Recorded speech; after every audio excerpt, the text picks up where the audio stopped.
So good day everyone. So our topic for today is loop current method. So we have this diagram. We have given 15 volts and R1 equals 25 ohms, R2 equals 56 ohms, and R3 equals 55 ohms, R4 equals 62 ohms, and R5 equals 63 ohms. So first we have to solve the loop 1. So we have this diagram. So the formula is V sub 1 minus R1 times I1 minus I3 minus R2 times I1 minus I2 equals 0. So substitute the formula and given we have 15 volts minus 25 ohms and times I1 minus I3 minus 56 ohms times I1 minus I2. So substitute the I1. So we have 15 volts minus 25 ohms I1 plus 25 ohms I3 minus 56 ohms I1 plus 56 ohms I2. So next is we have to solve the same term. So we have the same term of I1. So we have to add the I1. So we have 15 volts minus 81 ohms I1 plus 56 I2 plus 25 I3. So next is you have to transpose the 15 volts. So to get the loop 1, so we have 81 ohms I1 minus 56 ohms I2 minus 25 ohms I3 equals 15. So we have the loop 1. So next is we have to solve the loop 2. So we have this diagram.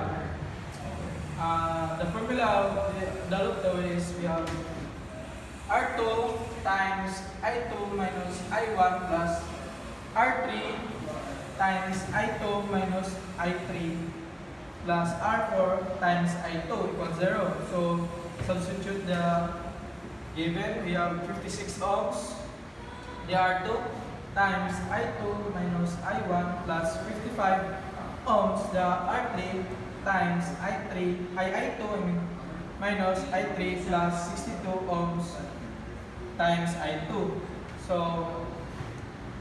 So next we have to add the same term. So the same term is the I2. So we have 56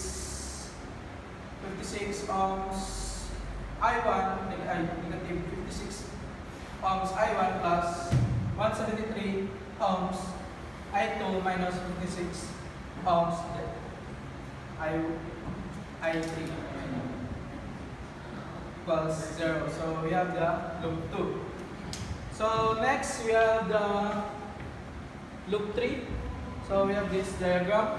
So the formula of the loop 3 is R1 times I3 minus I1 plus R3 times I3 minus I2 plus R5 times I3 equals 0. So again, substitute the given. So we have 25 ohms, the R1, I3 minus I1 plus 55 ohms, I3 minus I2 plus 63 times I3 equals 0. So substitute the I3 into 25 ohms. So we have 25 ohms I3 minus 25 ohms I1 plus 55 ohms I3 minus 55 ohms I2 plus 63 ohms I3 equals 0. So again we have to add the same term. So the same term they are I3. So we have negative 25 ohms I1 minus 55 ohms I2 plus the same term I3 is equals to 143 ohms I3 equals 0. So we have this loop 3. So next we have to substitute the loop 1, the loop 2, and the loop 3. So we have this matrix. So we have to calculate this into matrix. So we have the answer 1,000,000 402,406. So next we have the delta 3. So we have to substitute again the loop 1, the loop 2, and the equals of the loop 1, loop 2, and the loop 3. So to calculate, we have this answer 111,915. So next we have to solve the I3. So we have this formula, the delta 3 over delta.